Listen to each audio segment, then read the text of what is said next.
nos hemos dedicado a la guerra. Nos han convocado a la guerra.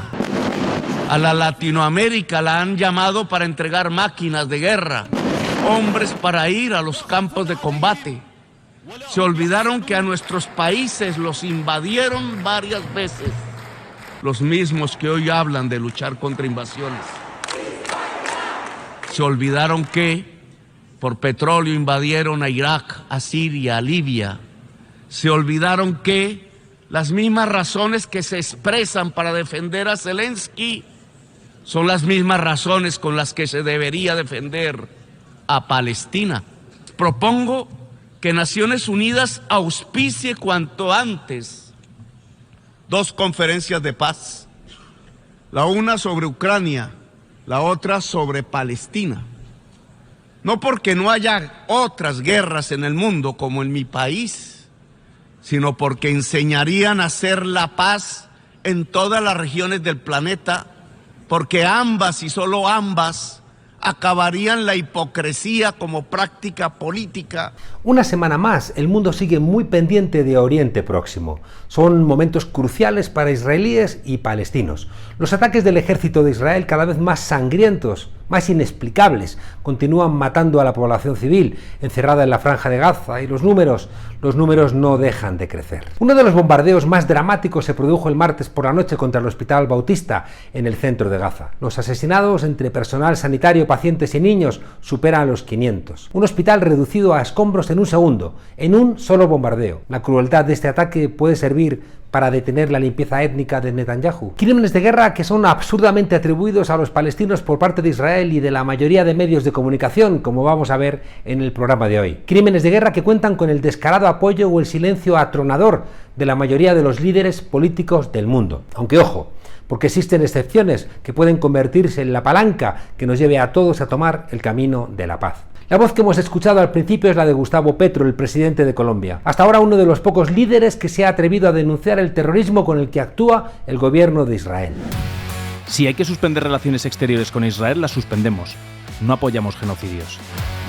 La respuesta del gobierno israelí no se hizo esperar y la embajadora colombiana en Tel Aviv fue convocada a una reunión de reprimenda. En España también ha habido un momento crítico en las relaciones diplomáticas después de que en un comunicado oficial la embajada de Israel hablara de elementos dentro del gobierno alineados con el terrorismo tipo ISIS. Era una obvia alusión a las declaraciones de la ministra de Derechos Sociales, Yone Belarra, de Podemos, que pedía llevar a Netanyahu a la Corte Penal Internacional por crímenes de guerra contra la población civil palestina. Periodistas, 15 asesinados en los primeros 11 días y personal de organización como Naciones Unidas. Pero tranquilos, que ya sé lo que estáis pensando, y no, este programa no se va a centrar en los tira y afloja diplomáticos que son propios de momias cocteleras.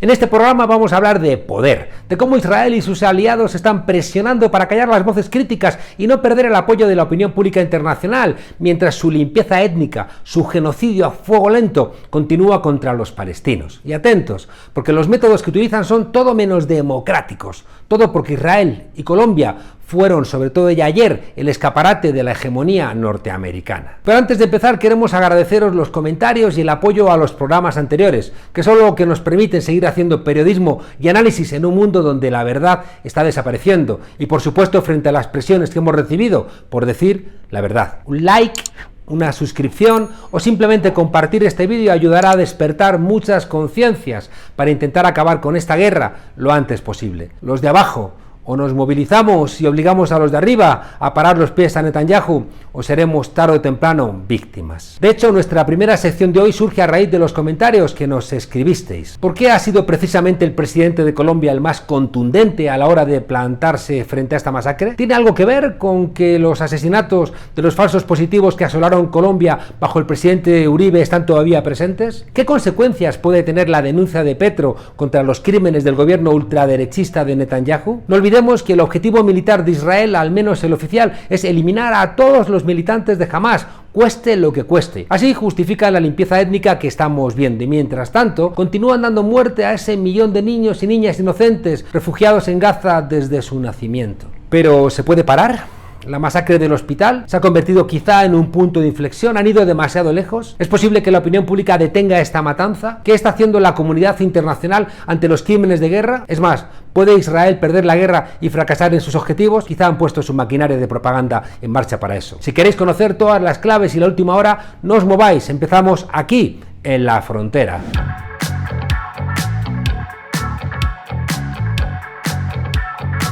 Colombia es un estado latinoamericano soberano con un sistema democrático de corte presidencialista, mientras que Israel es un estado soberano, etnonacionalista judío, único en su especie y radicado en Oriente Próximo. Durante mucho tiempo se dijo que era el único país democrático de la zona, aunque también eran tiempos donde se decía que nada podía disturbar la paz del Capitolio norteamericano. A una distancia de 11.500 kilómetros, a priori podría parecer que no tiene mucho que ver, pero sí es cierto que ambos países desarrollaron unas relaciones muy estrechas durante las últimas décadas del siglo XX y que llegan hasta hoy. Muestra de sus buenas relaciones es que existe entre ambos un tratado de libre comercio que fue firmado en 2013 y que entró en vigor en 2020, convirtiendo a Colombia en el principal socio de Israel en la región. Eso sí, con el visto bueno de los Estados Unidos, uno de los principales interesados, ya que, entre otras cosas, los intercambios comerciales de las últimas décadas se centraban sobre todo en armamento e inteligencia militar, una alianza clave para afianzar la hegemonía estadounidense en ambas regiones estratégicas. Hoy esas relaciones corren el riesgo de quebrarse por los crímenes de guerra del gobierno de Israel y porque ni el presidente Petro ni el pueblo colombiano han olvidado la masacre de los falsos positivos. Pero veamos, ¿qué fueron los falsos positivos?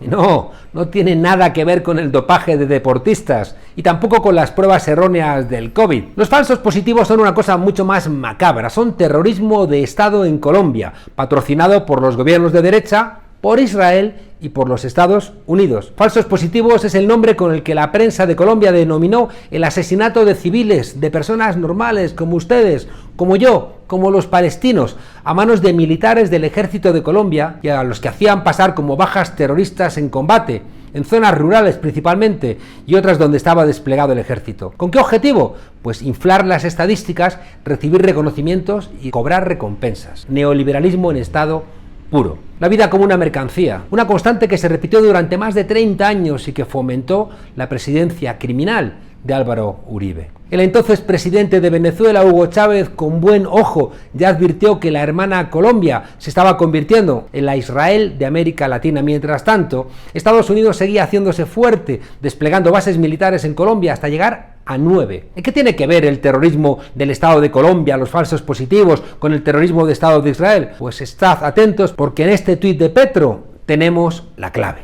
Rafal Aizán y Yair Klein son dos figuras muy oscuras, salidas del ejército de Israel. El primero llegó a ser comandante en jefe de las fuerzas de defensa de Israel y ministro de Agricultura. El segundo, Yair Klein, prefirió abrir una empresa de mercenarios y enseñar tácticas de exterminio y represión a grupos militares y paramilitares. Hasta Sierra Leona llegaron. Con la excusa de las guerrillas, ambos fueron colaboradores necesarios de los sucesivos gobiernos de derechas colombianos en sus políticas de asesinar a personas pacíficas, disfrazar los cadáveres como guerrilleros, inflar estadísticas y boicotear los acuerdos de paz, hasta que llegó Petro. Y a medida que nos acercábamos a la actualidad, la cosa no iba a mejor, porque con la presidencia de Iván Duque entre 2018 y 2022, el asesoramiento de militares israelíes continuó y las cifras de asesinatos siguieron aumentando, en particular contra líderes sociales y manifestantes, como vimos en las protestas de 2021, que se saldaron con más de 80 muertos y cientos de desaparecidos. El asesinato y el secuestro, como recordábamos en el programa anterior, son una práctica habitual del gobierno de Israel contra los palestinos en los territorios que tienen ilegalmente ocupados. Acordémonos, Israel está ocupando el territorio de Palestina y los palestinos se están defendiendo. Todo esto duró, como decíamos, hasta que el presidente Petro ganó las elecciones en agosto de 2022. Una coalición de izquierda que gobierna en Colombia por primera vez en la historia y que no olvida que fueron elegidos precisamente con el mandato de hacer llegar la paz a un país donde las derechas al servicio de Estados Unidos estaban muy cómodas con el terrorismo de Estado y la vigencia del conflicto armado. Sería hipócrita por parte de cualquier gobernante buscar la paz para su pueblo y no denunciar las atrocidades que está cometiendo Israel. Esta postura, que parece de sentido común, a Petro le han supuesto amenazas y críticas de todo tipo. Pero ¿quién está detrás de esta campaña de blanqueamiento a Israel? ¿Por qué alzar la voz contra el terrorismo del gobierno sionista se ha convertido en una excepción y no en la regla? ¿Hasta cuándo aguantará este cierre de filas de los líderes políticos de Europa y de Estados Unidos? Vamos a verlo.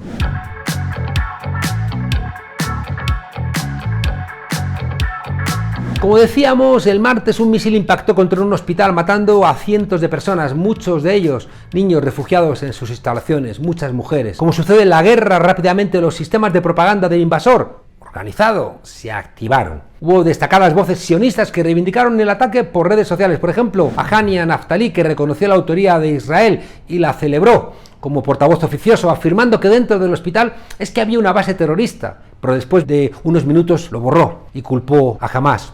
Tarde piaste, pajarito. En los momentos inmediatos al desastre, la desinformación interesada es cuando se hace fuerte. La cuenta oficial del gobierno de Israel acusó a Hamás de la autoría de la masacre, utilizando, vaya por Dios, un vídeo de 2020. También tuvieron que borrarlo. Torpezas de un gobierno ultraderechista que tiene el objetivo claro de evitar unas responsabilidades que les alejaría del papel de víctimas y que a lo mejor en el futuro les lleva a la Corte Penal Internacional. Porque hay cosas que molestan incluso a los duros halcones norteamericanos. Lo que está claro es que ni Hamás ni la yihad islámica, los acusados por Israel, tienen bombas del calibre suficiente como para arrasar un hospital y miles de vidas de un solo impacto. Usan cohetes cuya potencia es muchísimo menor, y así lo han denunciado los corresponsales en el terreno que llevan décadas cubriendo la ocupación israelí en la franja de Gaza, de todos los países. Las misiones de ayuda internacionales, entre ellas la Organización Mundial de la Salud, denuncian que el hospital fue advertido por el ejército de Israel de que se había convertido en un objetivo militar. ¿Es que hacen falta más pruebas? ¿O empieza a ser obvio quién está detrás de este brutal, sangriento y terrible atentado? Pues la mayoría de medios de comunicación está comprando la propaganda israelí y poniendo en cuestión la autoría de este crimen de guerra. En las portadas de los principales periódicos de la prensa española no encontramos una alusión lo suficientemente clara, y lo mismo o peor sucede en los informativos de las televisiones generalistas. Por cierto, son los mismos que dijeron que bombas rusas habían arrasado un mercado en Ucrania, y lo dijeron muy rapidito. Luego se supo que es que fueron bombas ucranianas. Esto contrasta con la velocidad con la que también se extendió el bulo de los 40 bebés decapitados por Hamás, algo falso, pero que todavía mucha gente cree que sucedió o quiere creer que sucedió. Porque no olvidemos que la mentira perdura cuando los que mandan en los medios no tienen voluntad de verdad, y la gente que quiere estos comportamientos está reclamando esas falsas verdades como si fueran ciertas. Pero es posible que esta haya sido la gota que ha colmado el vaso. En las calles de buena parte del mundo siguen creciendo las protestas contra Israel y una limpieza étnica cada vez más torpemente vestida de guerra contra el terror no es aceptada. La reacción al ataque del hospital sacudió, por ejemplo, a Jordania, donde están albergados más de 2 millones de refugiados palestinos. La embajada de Israel fue evacuada y el gobierno jordano canceló la visita del presidente Biden. En otras muchas ciudades mundiales se produjeron concentraciones y marchas en solidaridad con la gente de Palestina frente a las embajadas de Israel. Ante esta indignación,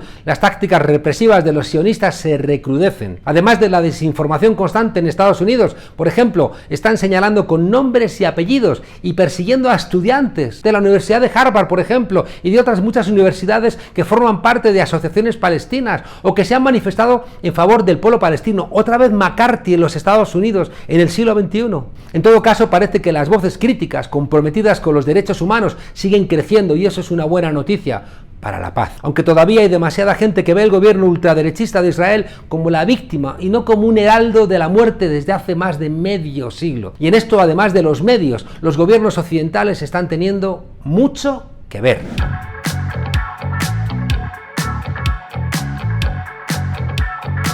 La operación propagandística de Israel, en la que están participando tanto el gobierno de Estados Unidos como la mayoría de gobiernos europeos, es dibujar a los palestinos como terroristas, y a quienes los apoyan como pro-terroristas, mientras el gobierno de Israel queda como la víctima. Un estás conmigo o contra mí, que les facilita las cosas a la hora de aplicar la ultraviolencia y el terror que estamos viendo, y que puede provocar una escalada del conflicto. El cine ha sentado buenos cimientos para saber quiénes son los buenos y quiénes los malos, pero cuidado, que una tercera guerra mundial no va a diferenciar entre la bondad de cada corazón. Alemania es el caso más evidente, con un gobierno que ha prohibido a sus ciudadanos la libertad de manifestarse en apoyo a Palestina. Además, les está reprimiendo y deteniendo. ¿Por qué? porque sienten que tienen una deuda con el pueblo judío tras el Holocausto, pero no quieren ver que ahora el Holocausto lo está aplicando Israel, como ya advirtió el Nobel Saramago. En Francia ha sucedido lo mismo, tal vez por el colaboracionismo entonces del gobierno de Vichy con los nazis. En Reino Unido se ha prohibido el uso de la bandera de Palestina y en Italia los manifestantes también están sufriendo represión, multas por discrepar del gobierno, y luego Europa es la que va dando por el mundo lecciones de democracia. La Unión Europea, por su parte, ha tenido problemas entre los 27 países para fijar una posición común. La alemana Ursula von der Leyen, presidenta de la Comisión Europea, que es una suerte de poder ejecutivo, ha aprovechado este desacuerdo para tomar por su cuenta la iniciativa y comprometer a toda la región europea con un apoyo ciego a Israel.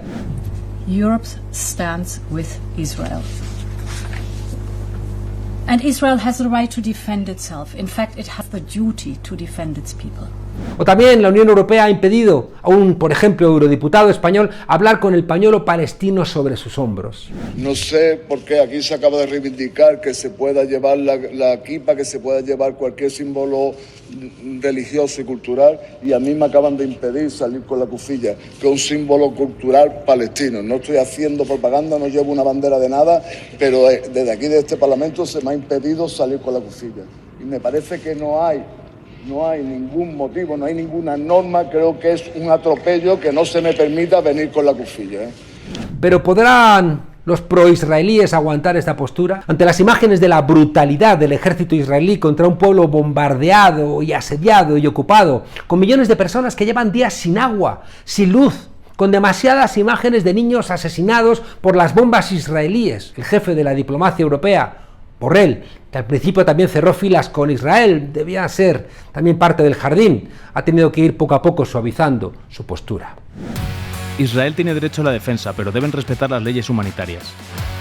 Pero no nos equivoquemos, las declaraciones de los líderes europeos siguen sin ser suficientemente contundentes si las comparamos con las de Gustavo Petro. Un presidente que está dispuesto a llegar hasta el final por defender a los palestinos, empezando por cortar relaciones con Israel si no cesan su genocidio, y entiende que la suerte de los palestinos es también la suerte de todos los pueblos. Además, la Unión Europea está haciendo un claro seguidismo de la política estratégica estadounidense, el aliado más preciado de Israel, que también ha dado un toque de atención a la potencia militar sionista, aunque nos engañaríamos si dijéramos que estamos cerca de que Estados Unidos dé la espalda a Israel. De hecho, en su visita del miércoles al país hebreo, Biden dio por válida la versión de la propaganda israelí sobre el ataque al Hospital Bautista de Gaza. Cabe preguntarse si Israel hubiera ido tan lejos como para reventar con un misil un hospital o los convoyes de refugiados que salían del territorio por orden de Israel y que fueron bombardeados cuando iban en la carretera. ¿Hubiera ocurrido esto si Estados Unidos y la Unión Europea no lo hubieran alentado y dado carta blanca desde el principio?